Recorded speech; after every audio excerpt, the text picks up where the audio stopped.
Bonjour. Alors aujourd'hui, il y a une étape que beaucoup ignorent et sans laquelle aucun coaching sérieux ne peut commencer. Ce n'est pas encore une séance, ce n'est pas un entretien de vente, c'est ce que l'on appelle l'entretien préalable. Dans cette vidéo, je vais vous expliquer précisément ce qui s'y passe, dans quel ordre et pourquoi chaque élément de cet entretien est indispensable pour vous comme pour le coach.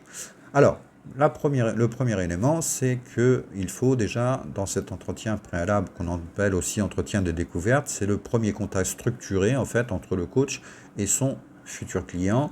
Et cet entretien sert à créer des conditions d'une relation de confiance. Ce n'est pas encore une séance de coaching, ce n'est pas un entretien de vente, c'est un espace finalement de rencontre, un espace dans lequel les deux parties, le coach et le coaché, évaluent si la relation peut exister, si le cadre est adapté, si les objectifs sont du ressort du coaching et surtout si le courant passe entre évidemment le coach et le coaché. Parce qu'un coaching ne fonctionne que dans une relation de confiance totale et cette confiance, elle se construit ou ne se construit pas dès ce premier entretien. C'est pour ça que cet entretien n'est pas juste informel, il est structuré, professionnel, contractuel et fondé sur des engagements clairs et mutuel. Il a un début, un déroulement, une fin, et il aboutit ou non à un engagement des deux parties. La confiance ne se décrète pas, elle se construit à travers la clarté du cadre que le coach pose dès cette première rencontre.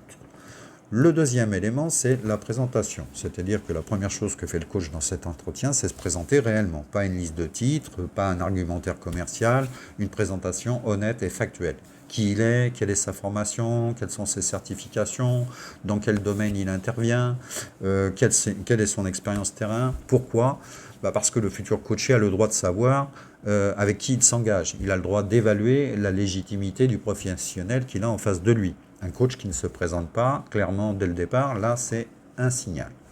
Le troisième élément de cet entretien préalable, c'est ce qu'apporte le coaching et la définition de ce coaching. Donc c'est un moment que j'apprécie particulièrement dans mes entretiens préalables, parce qu'avant d'expliquer ce qu'est le coaching, je vais poser la question au futur client, comment lui, il définit le coaching, quelle est sa vision du coaching. Cette question a plusieurs vertus. Elle révèle immédiatement les représentations, les croyances et les attentes du client, parfois très éloignées de la réalité. Elle lui donne la parole dès le départ et elle permet d'ajuster en fait mon explication à ce qu'il a déjà compris, mal compris ou pas compris du tout. Ensuite, seulement, j'explique ce que le coaching peut apporter et tout ce qui va avec l'accompagnement de coaching. Développement de l'autonomie, mobilisation des ressources, amélioration des performances professionnelles, personnelles, clarification des objectifs. Enfin, évidemment, il y en a énormément. Je ne vais pas tous les citer dans cette vidéo. Le quatrième élément, ce sont les limites. Les limites du coaching. D'accord? Donc après avoir expliqué ce que le coaching peut apporter, le coach explique ce qu'il ne fait pas. Ce sont les limites, elles sont aussi importantes que les apports.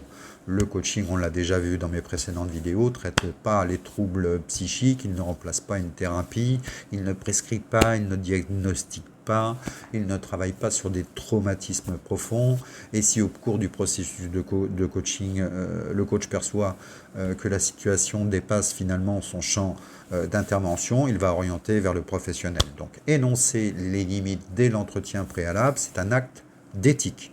Et paradoxalement, c'est ce qui renforce aussi la confiance de cette relation.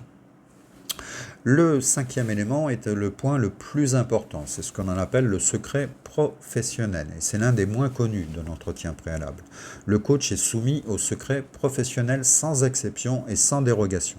Et cela vaut y compris vis-à-vis des commanditaires si c'est un coaching d'entreprise ou évidemment un coaching scolaire ou universitaire. C'est-à-dire que si, par exemple pour l'entreprise finance le coaching d'un de ses collaborateurs, elle ne recevra jamais de rapport sur le contenu des séances. Tout ce qui se passe en séance va rester dans les séances et sous confidentialité. Il n'y a pas de rapport écrit de fin de prestation sur les échanges entre le coach et le coaché. Ce qui se construit en séance appartient exclusivement au coaché. En revanche, un plan d'action peut être formalisé et c'est le coaché lui-même qui décide de ce qu'il souhaite partager avec son organisation. Cette règle, elle n'est pas négociable, elle est fondamentale. Elle est la condition sine qua non de la liberté de parole du coaché et donc de l'efficacité du coaching.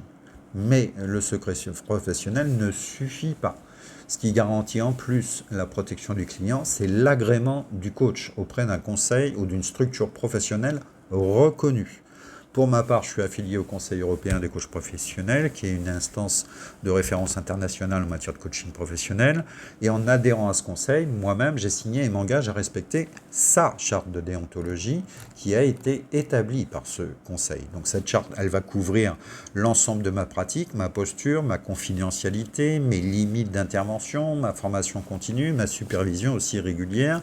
Et si un coach ne vous remet pas ces documents, posez-lui la question, demandez-lui auprès de quel organisme il est agréé et demandez-lui aussi sa charte de déontologie. Un coach qui ne peut pas répondre à ces questions, clairement, c'est un autre signal sérieux. Donc la déontologie, ce n'est pas une formalité administrative, c'est la colonne vertébrale éthique du coach et elle se prouve par des documents et pas par des paroles. Très important. Le 6e élément, on aborde cette fois-ci la structure du coaching, c'est-à-dire la demande, ce qu'on appelle la demande préalable. Une fois que le cadre éthique est posé, confidentialité garantie, limite expliquée, nous entrons dans ce que les professionnels du coaching appellent demande préalable. La demande préalable, c'est le cœur de l'entretien. C'est le moment où le coach va explorer à travers 3 questions précises qui a amené le client jusqu'à lui et ce qu'il vient chercher. Donc, première question, comment vous est venue la décision de vous faire coacher? Ça, c'est ce qu'on appelle le levier, d'accord? Ce qui a déclenché la démarche, pas la cause profonde, pas le catalyseur, d'accord? Donc, qu'est-ce qui vous a amené? Qu'est-ce qui a fait levier à ce que vous veniez aujourd'hui à cet entretien préalable? Deuxième question, comment décririez-vous ce qui vous a amené ici aujourd'hui? Quel a été le catalyseur de cette décision, le déclencheur, d'accord, l'événement, la prise de conscience, le moment précis qui a fait basculer la décision. Souvent, c'est en répondant à cette question que le client entend clairement pour la première fois ce qu'il est en train de vivre réellement. La 3e question, c'est comment vous représentez-vous ce que vous souhaitez obtenir de cet accompagnement? Quelles sont vos attentes? Donc le levier, le catalyseur et les attentes. Les attentes, c'est la direction. C'est ici que la demande finalement prend sa forme. Ce que le client exprime ici deviendra finalement le point de départ du contrat. Et ces 3 questions constituent ensemble la demande préalable. Elles ne sont pas anodines, elles sont déjà du coaching. Elles montrent au client dès cet entretien comment le coach travaille avec le comment dans une posture où il ne suppose rien, il ne sait rien, il ne connaît rien de ce que l'autre vit. Voilà. Ensuite, le 7e élément, c'est ce que l'entretien préalable n'est pas. Alors, je veux préciser et être très précis sur ce que l'entretien n'est pas, parce que les confusions sont fréquentes. Ce n'est pas une séance d'essai, ce n'est pas un entretien commercial où le coach cherche à convaincre. Ce n'est pas une consultation où le coach donne des conseils ou des solutions. C'est un espace de rencontre professionnelle, structuré, où les 2 parties évaluent si la relation peut exister, si les conditions sont réunies, si l'engagement est possible, et si ce n'est pas le coach, le coach le dit clairement. Il peut orienter vers un confrère plus adapté dans les différentes typologies des métiers de l'accompagnement, j'ai déjà fait une vidéo là-dessus, ou simplement constater que le moment n'est pas le bon pour un coaching, n'est pas pertinent ni objectif. Donc un entretien préalable qui ne mène pas à un contrat, ce n'est pas un échec, c'est de l'éthique professionnelle. Ensuite, le 8e élément, c'est ce qui suit l'entretien préalable. Donc je vais vous préciser quelque chose d'important, l'entretien préalable est entièrement gratuit. Comprenez bien le mot. L'entretien préalable est entièrement gratuit. Ce n'est pas une séance, ce n'est pas une prestation, c'est un acte professionnel offert parce que le coach ne peut pas engager quelqu'un sans lui donner d'abord les moyens de décider en connaissance de cause de ce qu'il veut faire. Et à l'issue de cet entretien, si les 2 parties souhaitent éventuellement s'engager, le coach adresse au client 4 documents. Un contrat de coaching dans lequel il va énommer, définir les objectifs, le déroulement, et j'en parlerai dans ma prochaine vidéo, tous les articles d'un contrat de coaching, la facture, la lettre d'engagement du coach, voilà, où il va formaliser le coach ses propres engagements envers le client, et bien entendu la charte de déontologie. Ensuite, le client va disposer, lui, de 8 jours pour lire, évaluer et évidemment revenir vers le coach ou non et donner son accord ou non, sans pression, sans relance. Ces 8 jours ne sont pas une formalité, ils sont le reflet de la posture du coach. Un coach qui relance, qui insiste, qui met la pression pour obtenir une signature rapide, ce n'est pas un coach, c'est un commercial. Donc la décision appartient au client entièrement et toujours. Alors, vous venez de voir en détail ce qu'est un entretien préalable professionnel, ce qu'il contient, ce qu'il garantit, ce qu'il engage. Si cette vidéo vous a apporté quelque chose, partagez-la. Il y a peut-être quelqu'un dans votre entourage qui cherche un accompagnement et qui ne sait pas encore vers qui se tourner. Si vous vous êtes reconnu dans ce que j'ai décrit, si vous ressentez qu'il est peut-être temps d'être accompagné, je vous invite à me contacter pour un entretien préalable aussi, sans engagement, sans pression, sans relance, comme je viens de l'expliquer. Vous trouverez mes coordonnées de toute façon dans cette vidéo. Et parce que le coaching, évidemment, ne se vend pas, il s'achète. Vous voyez, et tout commence par une première conversation. Alors abonnez-vous pour la suite de la série.